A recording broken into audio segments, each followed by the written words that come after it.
valgus, mis võrgutab hinge. Aurea, Philips.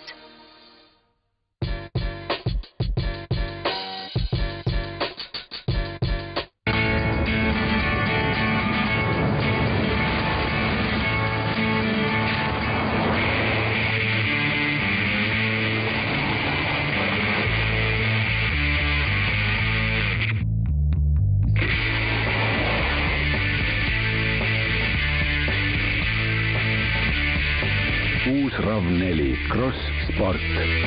Tee seda, mis sulle meeldib. Tee seda stiilselt.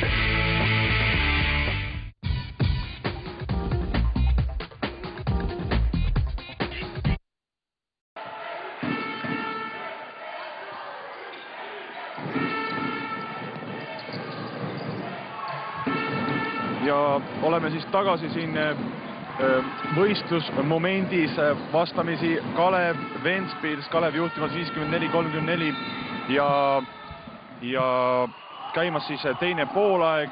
Hetkel siin olukorrast saab isikliku vea, vist on see Ketso. Vaatame korras korduses. Jelits siiski sai selle vea siit ja oli suhteliselt nördinud selle otsuse üle. Ja Ventspils kohe hakkab kõvasti ka tulistama, sest on, nagu me siin enne mainisime, vaja neil enam-vähem 36 vastuseta punkti visata, et üldse sellest mingit head nahka nende jaoks tuleks, aga nagu me ütlesime ka siin, et mis on suhteliselt vähe tõenäoline, et täna siit Kalev edasi ei pääse. Kalevi algisid siis sama, mis esimesel poolajal Ketso, Jelits, Kangur, Arbet ja Scott ja vastastel McNamara on jäetud pingile, tuli sisse Kabrans, Veselovs, Baxter, Akingbala ja Vitols. No kuulsime siin, et Scottine püütakse küll üle välja siin suruda, aga ta on ikkagi praegu valdab ta palli nii hästi ja nii palju kiirem kui Kabrans, Nii Arbet on mängu tulnud mees, kellest me siis siin hetke tagasi rääkisime, kaotab ta palli. No päris ära ei kaotanud, et pall jäi ikkagi Kalevile. Aga jah, kehaga rohkem varjata seda palli ja kui vastab nii lähedal, siis tuleb teravusega tema vastu mängida, seal on väga kerge viga välja meelitada vastasest, et nii lähedal enam ei tuleks. Ja siin jah, praegu Ed Scott küll nüüd siis Ketsolt ka läbimurre, palun väga keskele parema käega. Maru rahulik, nagu öeldakse, tark ei torma, võttis rahulikult pall kätte ja 2 punkti läbimurre pealt nagu Larry Bird. 2 punkti lisaks ja suhteliselt, ütleme, seletamatuid lahendusi praegu Ventspils pakub siin viimased 2 korda rünnakul, et ei ole nagu viskekoht, aga tahetakse nagu teha. No nii jälle, Vitols oli väga lähedal, et Arbetil korralikult pall kätte ja kohe teost mööda. Noh, põhimõtteliselt ta keeras ümber ja sellest nagu madalale palli viima ja läbi minema ja vea välja võtma. No jah, mööduma sellest vastasest, kes nii lähedal on. Aga jah, et selline Ventspilsi rünnakujoonis ei tõota neile küll eriti midagi roosilist praegu. Noh, siin rünnaku võimalused on need, et proovivad suhteliselt kiiresti nüüd hakata rünnakut õpetama ja ehk niiviisi lähemale jõudma.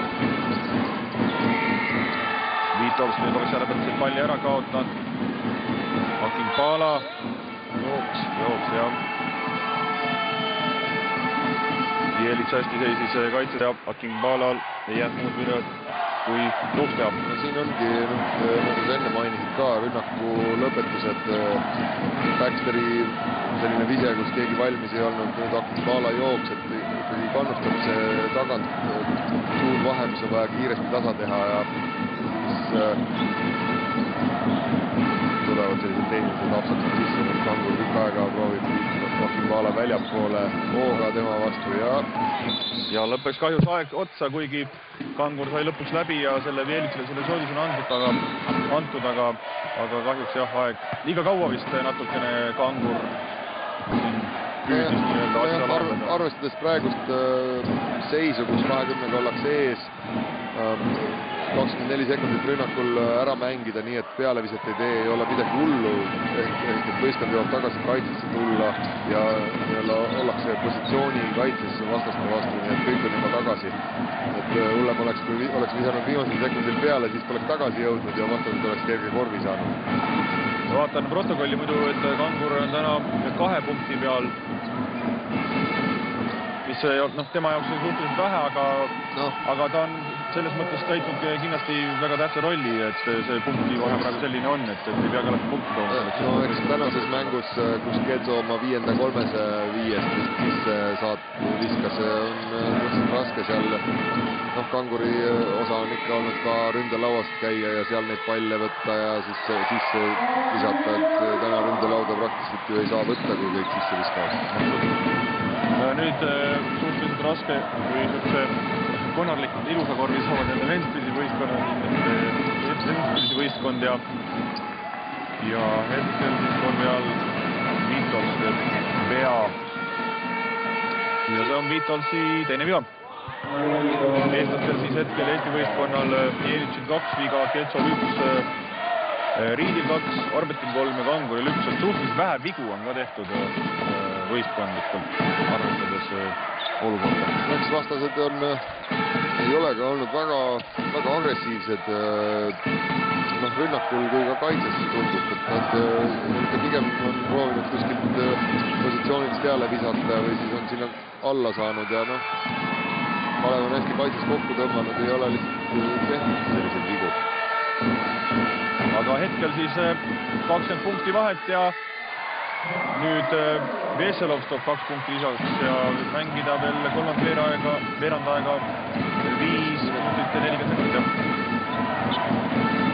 Ja et Scott näitab ikka, et võite tulla talle üle välja otsa, seda see huvistab, ta saab seal pallikagi väga kindlalt üle ja nii. Nüüd siin väike vigastus.